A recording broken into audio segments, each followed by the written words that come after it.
C ఉచితాలు వేరు, under privileged పీపుల్కి ఆసరా కల్పించడం వేరు. దీన్ని అర్థం చేసుకునే దాంట్లో చాలా తేడా ఉంటుంది. ఉదాహరణకి పెన్షన్స్ ఇచ్చేవారు, అది ఎవరైనా ఉచితం అని భావిస్తే చాలా పొరపాటు. ఒక మనిషి తన ఊహ తెలిసిన దగ్గర నుంచి తనకి ఒంట్లో శక్తి నశించేంత వరకు 57 సంవత్సరాలు కావచ్చు, 60 సంవత్సరాలు కావచ్చు, అప్పటి వరకు ఈ దేశంలో ఏదో రకంగా అతను శ్రమిస్తూ ఆ శ్రమ ద్వారా సంపాదించుకున్న డబ్బుతో ఈ దేశంలో అనేక రకాలైనటువంటి సరుకులు కొనుక్కొని బతుకుతూ ఉన్నాడు.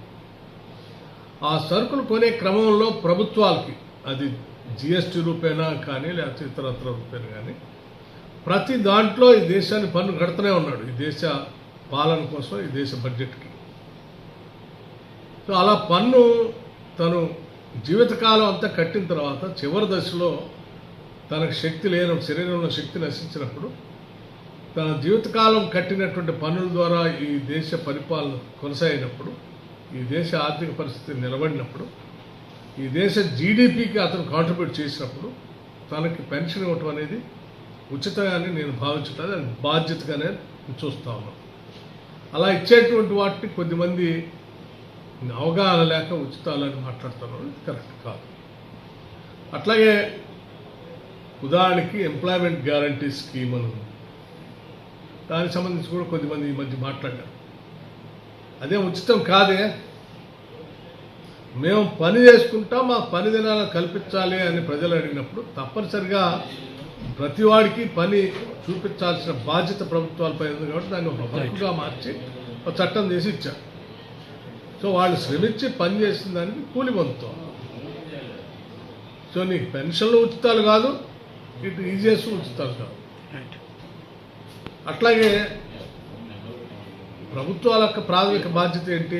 పుట్టిన ప్రతివాడికి కనీస అవసరాలు తీర్చడం అనేది ప్రభుత్వాల బాధ్యత. ఈ బాధ్యతలో వాళ్ళు నిర్వర్తించేటువంటి ఈ క్రమంలో కొద్దిమంది కావాలని ఉచితాలు అని చెప్పి ఒక ప్రచారం చేసి ఆ అండర్ ప్రివిలేజ్డ్ పీపుల్కి అది కూడా రాకుండా చేయాలని కుట్ర, ఈ సామ్రాజ్యవాద శక్తులు చేసేటువంటి కుట్రగానే చూడాలి. ఉదాహరణకి వాళ్ళు నేను ఎక్కడో చదివాను, దాదాపు ఒక 12 లక్షల కోట్లు భారతీయ జనతా పార్టీ వచ్చిన తర్వాత ఎన్పిఎస్ అని చెప్పేసి ప్రభుత్వ రంగ అంటే పెద్ద పెద్ద కంపెనీలకి, వ్యాపారస్తులకి రైట్ ఆఫ్ చేశారు. అంటే ఈ వ్యాపారస్తులు, ఈ ఇండస్ట్రియలిస్టులు కట్టాల్సిన 12 లక్షల కోట్లని మాఫీ చేయటం అంటే అది ఉచితం అయింది, దాన్ని ఉచితంగా పరిగణించాలి. ఎందుకంటే వాళ్ళు కట్టగలిగే పరిస్థితిలో ఉండి దేశంలో ఉన్నటువంటి ప్రజలు దాచుకున్నటువంటి డబ్బులు దోచుకొని. హాయ్ ఫ్రెండ్స్, మా టుడే టుమారో యూట్యూబ్ ఛానల్ చూస్తున్నందుకు చాలా థ్యాంక్స్. మరిన్ని లేటెస్ట్ వీడియోస్ కోసం వెంటనే సబ్స్క్రైబ్ చేయండి. అలాగే ఈ బెల్ ని కూడా రింగ్ చేసేయండి. మా నోటిఫికేషన్స్ అన్ని మీ మొబైల్లో వస్తాయి. అలాగే మా వీడియోస్ మీకు నచ్చితే లైక్ చేయండి, షేర్ చేయండి, నచ్చకపోతే కామెంట్ చేయండి.